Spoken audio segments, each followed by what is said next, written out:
कौवा और कोयल की कहानी। सालों पहले चांदनगर के पास एक जंगल था।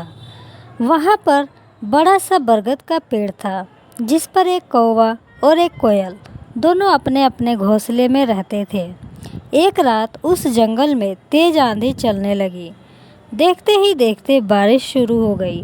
कुछ ही देर में जंगल का जो भी था सब बर्बाद हो गया। अगले दिन कौवा और कोयल को अपनी भूख मिटाने के लिए कुछ भी नहीं मिला।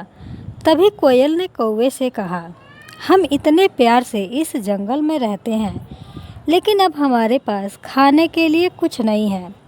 तो क्यों ना जब मैं अंडा दूं तो तुम उसे खाकर अपनी भूख मिटाना, और जब तुम अंडा दोगे तो उसे खाकर मैं अपनी भूख मिटा लूँगी। कौवे ने कोयल की बात पर सहमति जताई। संयोग से सबसे पहले कौवे ने अंडा दिया और कोयल ने उसे खाकर अपनी भूख मिटा ली। फिर कोयल ने अंडा दिया। कौवा जैसे ही कोयल का अंडा खाने लगा तो कोयल ने उसे रोक दिया। कोयल ने कहा, तुम्हारी चोंच साफ नहीं है, तुम इसे धोकर आओ फिर अंडा खाना। कौवा भागकर नदी के किनारे गया। उसने नदी से कहा, तुम मुझे पानी दो, मैं अपनी चोंच धोकर कोयल का अंडा खाऊंगा। नदी बोली, ठीक है, पानी के लिए तुम एक बर्तन लाओ। अब कौवा जल्दी से कुम्हार के पास पहुंचा। उसने कुम्हार से कहा, मुझे घड़ा दे दो, उसमें मैं पानी भरकर अपनी चोंच धोऊंगा और फिर कोयल का अंडा खाऊंगा।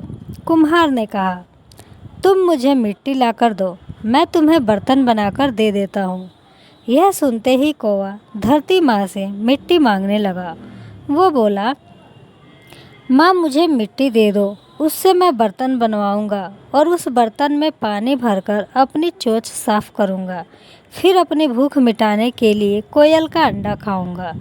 धरती माँ बोली, मैं मिट्टी दे दूँगी, लेकिन तुम्हें खुरपी लानी होगी, उसी से खोदकर मिट्टी निकालोगे। कौवा दौड़ते हुए लोहार के पास पहुँचा। उसने लोहार से कहा, मुझे खुरपी दे दो, उससे मैं मिट्टी निकालकर कुम्हार को दूंगा और बर्तन लूँगा, फिर बर्तन में पानी भरूँगा और उस पानी में अपनी चोंच धोकर कोयल का अंडा खाऊँगा। लोहार ने गरम गरम खुरपी कौवे को दे दी। जैसे ही कौवे ने उसे पकड़ा, उसकी चोंच जल गई और कौवा तड़पते हुए मर गया। इस तरह चतुराई से कोयल ने अपने अंडे कौवे से बचा लिए। कहानी से सीख। इस कहानी से हमें यह सीख मिलती है कि दूसरों पर आंख बंद करके भरोसा नहीं करना चाहिए, इससे नुकसान खुद का ही होता है।